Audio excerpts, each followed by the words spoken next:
सबसे पहला शब्द है सत्य। प्रभु है सत्य।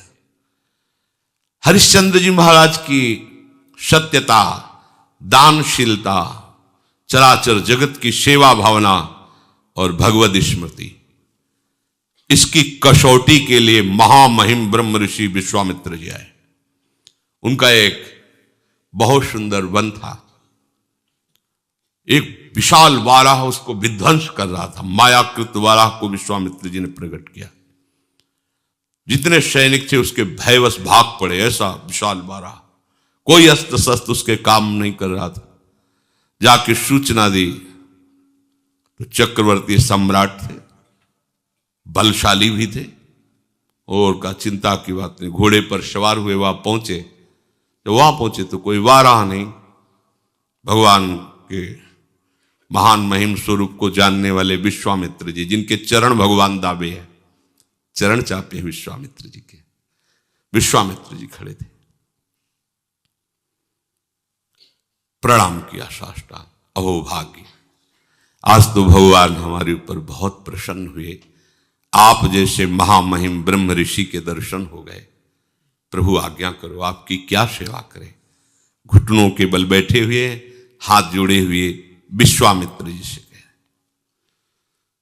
बस राजन, अगर सेवा की बात कहते हो तो घोड़े की लगाम और खजाने की चाबी दे दीजिए।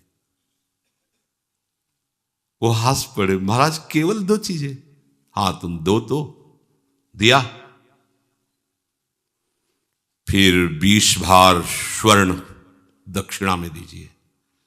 20 भार? जितना चाहे। मिथ्यावादी, तेरा क्या रह गया?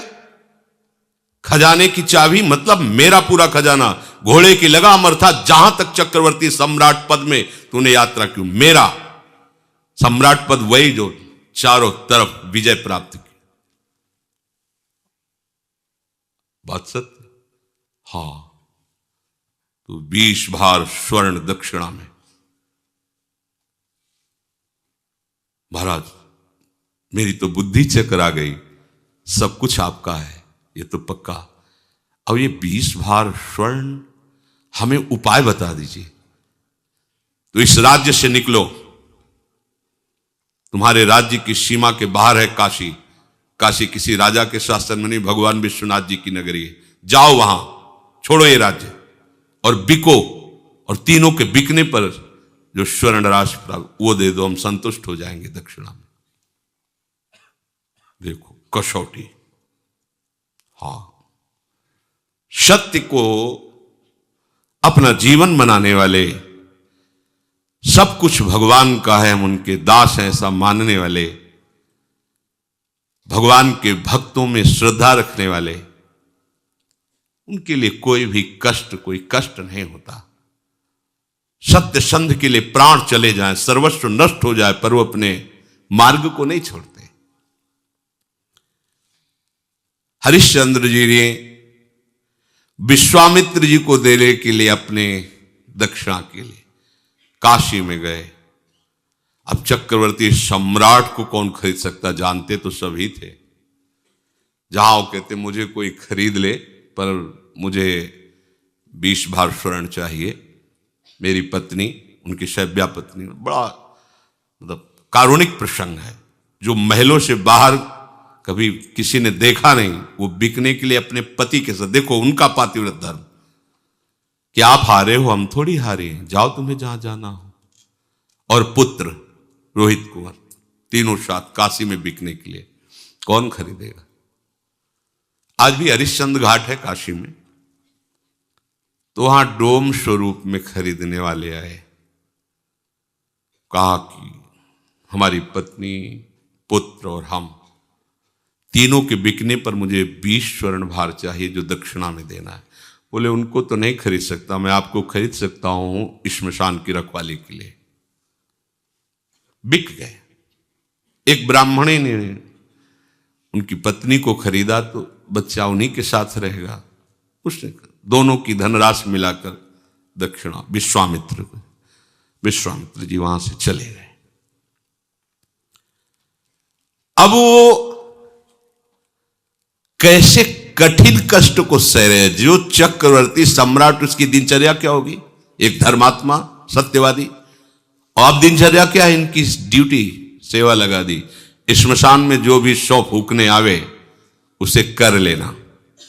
और काशी एक ऐसी नगरी है जहां रात दिन शव फूके जाते हैं। जैसे लकड़ी का टाल लगा रहता है, ऐसे काशी में 100 का टाल लगा रहता है, मुर्दों का। 50 चिताएं ऐसे जलती रहती। वहां घाटों पे ही तो रहे, 50 चिताएं। दशाश्वमेध घाट है, मतलब 50 फूक रही तो 100 इधर 100 उधर, ऐसी सब। वो महाश्मशान भगवान शिव के तांडव का।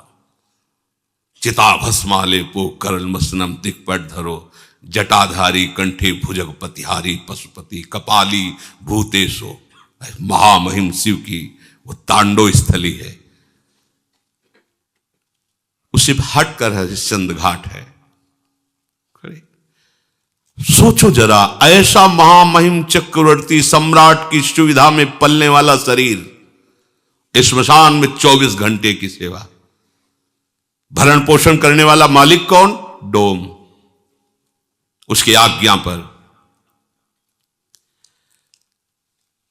और उनको खाने को सूखे अन्न को, चना आदि ऐसे कोई कसौटी कसी जाती है तो हमारा तन नहीं, हमारा परिवार नहीं, हमारा राज्य नहीं। हे नाथ, मैं आपका हूं, ये सत्य है तो दिखाओ परीक्षा में कि आपका कुछ नहीं है और आप सत्य का ऐसे पालन करते हैं।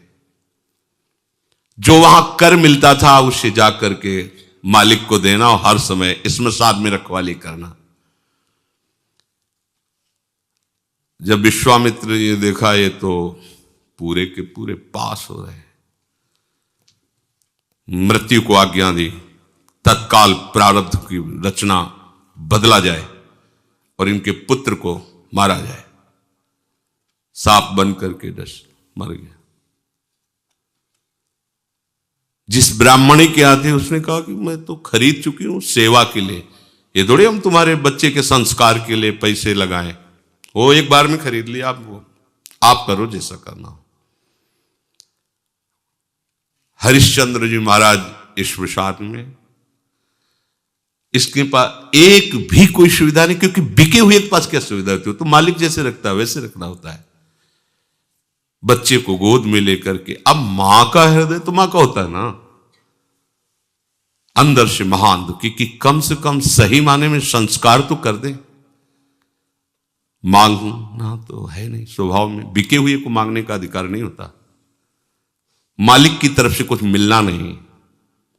एक वस्त्र था, उसका एक टुकड़ा फाड़ा, बाजार से जाकर जो कुछ धूप आदि अंतिम समय जो थोड़ा सा, श्मशान में पहुंचे, अपने पति की तरफ देखा और जोर से रो पड़े। उन्होंने नेत्र नीचे कर लिए।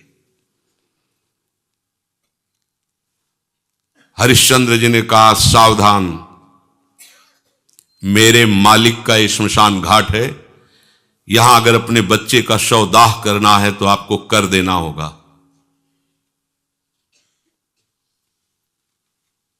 रो पड़ी, आपका भी तो पुत्र नहीं, मैं सिर्फ डोम का इस समय नौकर हूं, बिका हुआ, बिना कर लिए आप इस घाट पर दाह संस्कार नहीं कर सकते। तो उनका स्वामी, आपको पता है ना, आप पहचान रहे हो ना, मैं सिर्फ एक बिका हुआ नौकर हूं।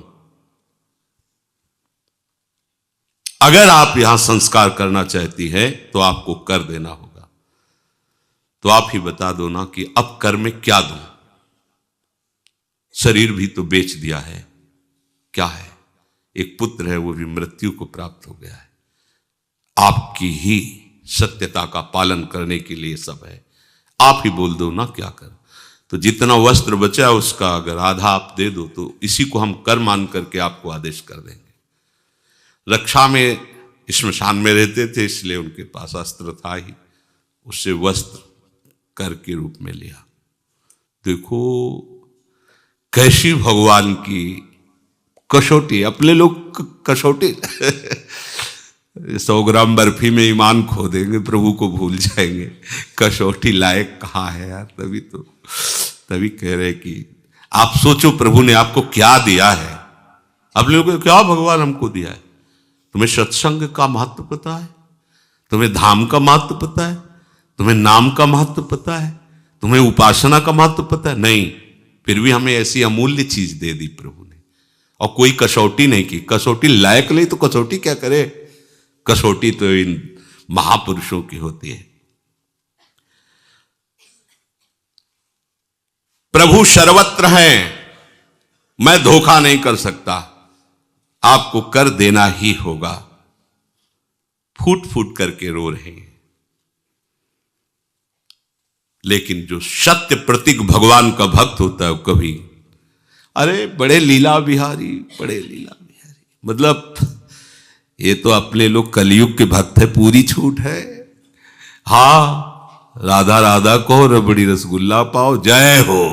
और वो ऐसे कृपालु इतने में रीच जाते, ले तो आरा चलवा दिया है, आरा चलवा दिया है। मोरा ध्वज चरित्र पढ़ के देखो, आरा चलवा दिया है। मेरा शरीर मेरा तू, तो चल मैं कहता हूं काट आरे से इसको। एकांत में तुम्हारे व्रत की परीक्षा होगी। देखो कैसा एकांत है, श्मशान घाट है, पत्नी और पुत्र मरा हुआ है, कोई देखने वाला नहीं। वहां डोम हाजिर थोड़ी जो उसने खरीदा था। और वो कह भी सकते थे कि देखो मेरी पत्नी मेरा आदेश बिना कर के लिए। तो एकांत में भी अपनी निष्ठा को गिरने। आप एकांत में अपने प्रभु को एक तरफ रख लो और अपने एकांत को एक तरफ देखो। एकांत में आपकी प्रभु की प्रधानता रहती है, विषय की प्रधानता रहती है। आप खुद देख लीजिए, हरिश्चंद्र जी की आंखों में एक बूंद भी आंसू नहीं है।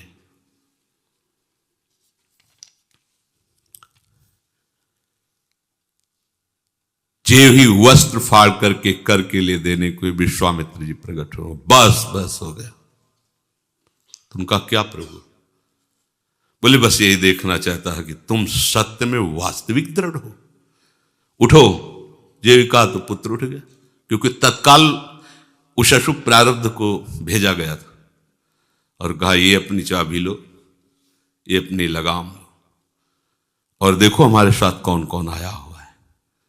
साक्षात देवराज इंद्र, परमेष्ठी ब्रह्मा और स्वयं भगवान, पूरे सृष्टि विभाग के महामहिम तो वही घाट पे उपस्थित हो गए।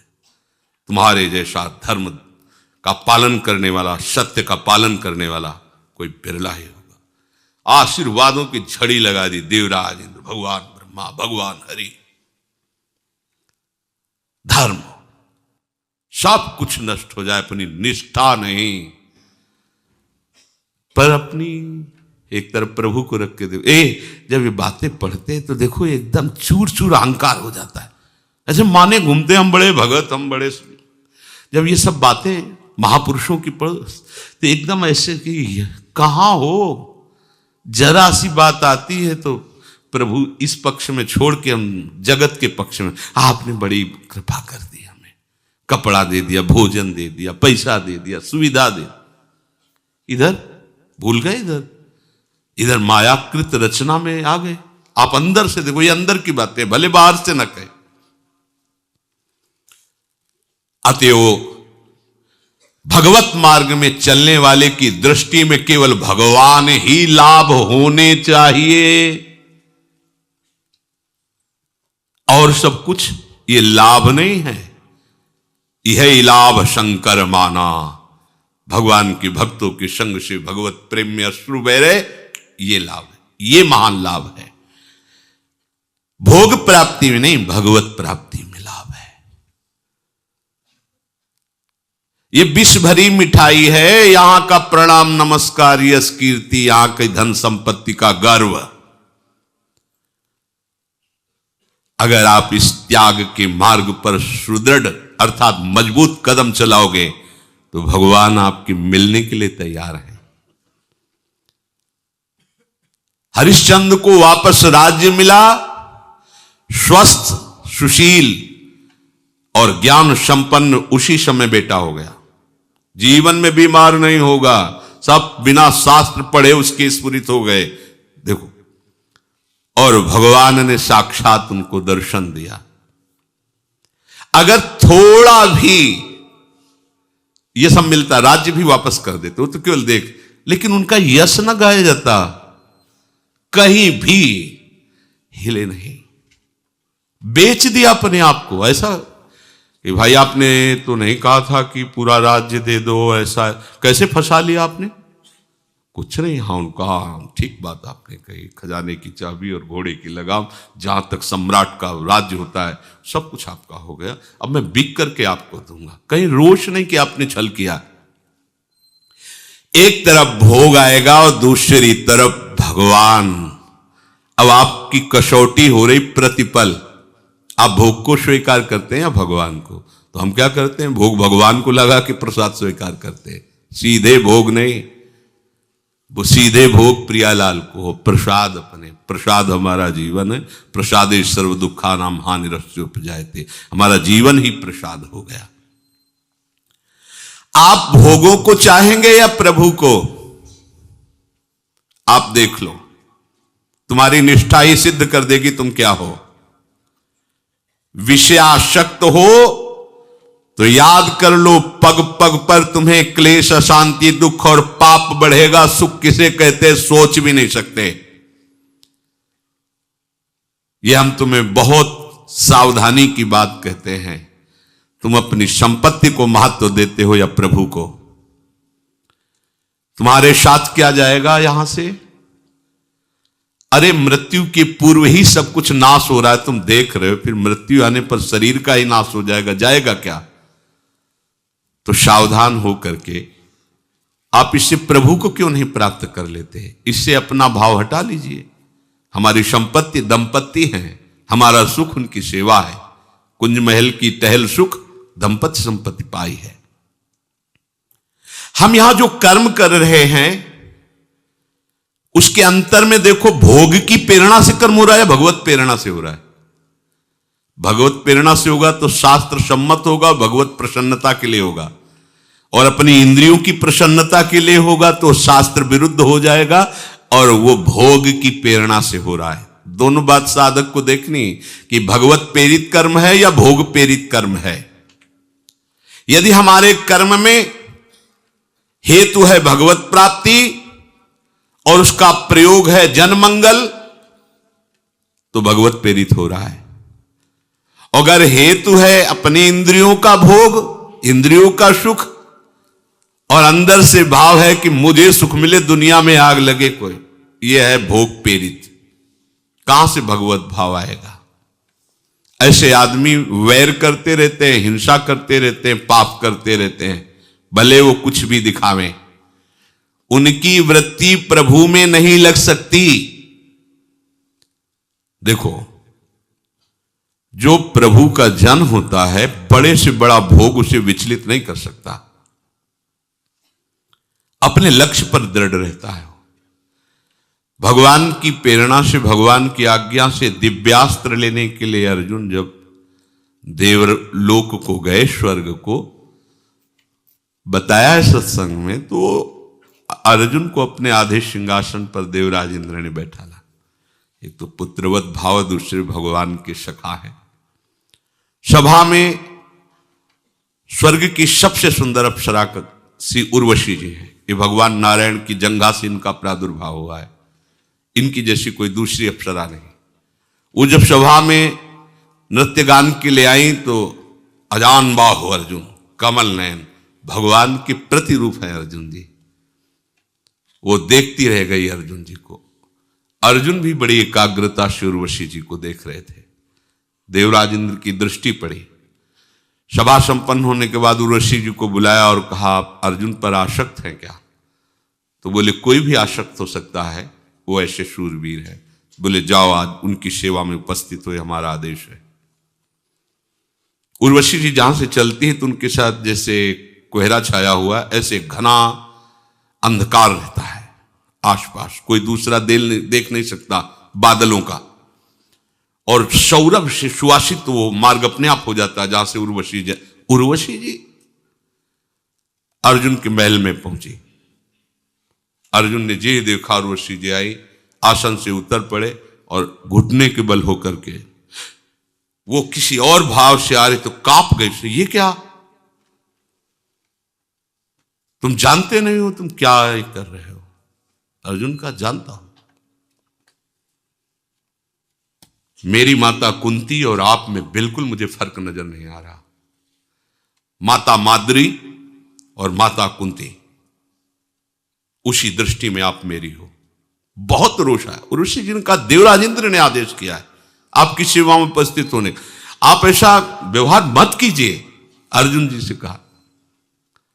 अर्जुन ने कहा फिर मैं तुम्हें बता देता हूं कि मेरी दृष्टि नहीं परिवर्तित हो सकती। जय बार आप मेरे को प्रेरित करेंगे तय बार मैं माता के कर संबोधन करूंगा और उसी दृष्टि से देखूंगा। आप देखो, जहां उर्वशी जी का ऐसा कभी प्रसंग आता है तो बड़े बड़े ऋषि मुनि जो तप प्रधान हैं वो मोहित हो गए, लेकिन भगवान का सखा मात्र भाव एक मिनट भी विचलित नहीं हुआ। तो ऐसे ही एक तरफ भगवान है, एक तरफ माया की रचना है। अब आपकी उसी समय निष्ठा की परीक्षा होगी। आप देखते रहना, ये भगवान परीक्षा नहीं लेते, आप समझो भगवान तो बड़े कृपालु हैं, लेकिन वहां तक पहुंचने के लिए अनंत शक्तियां भगवान की हैं। वो योग्य बनाती है, हमें भगवान की योग्य बनाती है। तो जब हम फेल होते तब फिर महापुरुषों की कृपा हमें उठाती, आगे बढ़ाती। पर आपको पास होना पड़ेगा इस बात में। एक तरफ आपके प्रभु हैं और एक तरफ है माया का आकर्षण। उस समय आपको सावधान होना है। आप कुछ भी खा रहे हैं, पी रहे हैं, देख रहे हैं, सुन रहे हैं, बोल रहे हैं, चल रहे हैं, तो भगवत स्मृति है कि नहीं? अगर नहीं है तो आप लुट गए उधर, आप उधर प्रभावित हो गए, उधर ज्यादा महत्व कर लिया प्रभु से बढ़कर, तभी तो उसकी याद उसी में तन्मय हो गए जो प्रभु से बढ़कर माना। किसी भी उपासक को इस संसार की हर वस्तु, व्यक्ति, स्थान, ये मामूली सी बात नजर आनी चाहिए प्रभु के सामने। आप देखो, ये बस समझना होगा ये क्या, ये नहीं, हाँ ये नहीं, ये तो केवल प्रभु के लिए होना चाहिए। क्या बात है। हमें लगता है कि एक बार भी प्रियाजू की रूप माधुरी सुनकर, देखा तो नहीं मानो आप, तो सुनकर एक बार भी विचार हुआ कभी, कैसी प्रियाजी होंगी। कह रहे कि कोटि कोटि रसना जो रोम रोम प्रति होए, प्यारी जी के रूप को न प्रमाण कहो जाते। कैसी प्रियाजू हमारी, कभी सोचा नहीं। ऐसे साधारण मर्त रूपों को, मर्त पदों को, मर्त बातों को उपासक ऐसे करके देखे तो मतलब फिर तो गड़बड़ हो गया ना। देखो ना उर्वशी जी की तरफ कैसी दृष्टि अर्जुन जी की है। वो कह रहे कुंती माता के समान आपके प्रति भाव है। हमारी अगर दृष्टि कहीं जाए तो अपनी प्रियालाल को लेके जाए, अकेले ना जाए। अकेले जा रही मतलब प्रियालाल से बढ़कर आप उसको मान लिए हैं। अब इसकी पहचान कि आप प्रियालाल को लेकर के हो या आप उस व्यक्ति वस्तु के महत्व को लेकर हो। तो भगवान कह रहे हैं तुल्य निंदा स्तुतिर मौनी संतुष्टो एन केनचित अनिकेतः स्थिरमतिर् भक्तिमान में प्रियो न रहा। थर्मामीटर डाल दो, कितना बुखार है पता चल जाएगा। ये भगवान ने थर्मामीटर दे दिया। प्रभु को यदि तुम अपना महत्व दे दिए हो कि मेरे प्रीतम से बढ़कर कोई नहीं, तो आप व्यवहार में जाओगे, व्यक्तियों के बीच में जाओगे, वस्तुओं के बीच में जाओगे, पदार्थों के, कोई घटना, कोई परिस्थिति, पर उस समय आपकी स्थिति ये होगी तो आप प्रभु को लिए हुए हैं। क्या? तुल्य निंदा स्तुतिर। आप जब व्यवहार में उतरेंगे तो कोई आपकी निंदा भी करेगा, है, होता है, सबकी होती है। ऐसा ना सोचो कि वाह वाह, गालियां भी मिलेंगी, वो मिलती है, और वाह वाह भी होगी। ऐसा नहीं कि केवल गालियां ही मिले, स्तुति भी होगी। क्या बात है, ऐसा भी होगा और उधर से भी होगा। क्या बात है, कुछ नहीं, पाखंड है, नाटक है, नौटंकी है, रुपया कमाने का तरीका है। अब दोनों बातें सुनकर के तुम्हारे हृदय में कुछ भी हलचल नहीं होनी चाहिए। तुल्य निंदा स्तुतिर समान, बिल्कुल कोई हलचल नहीं होनी चाहिए। गाली मिली, अरे अब तो लोग ऐसा कह रहे हैं, ऐसा कह रहे हैं, बिल्कुल शांत। या बड़ाई हो रही, ऐसा लोग कह रहे हैं, ऐसा कह रहे, बिल्कुल शांत।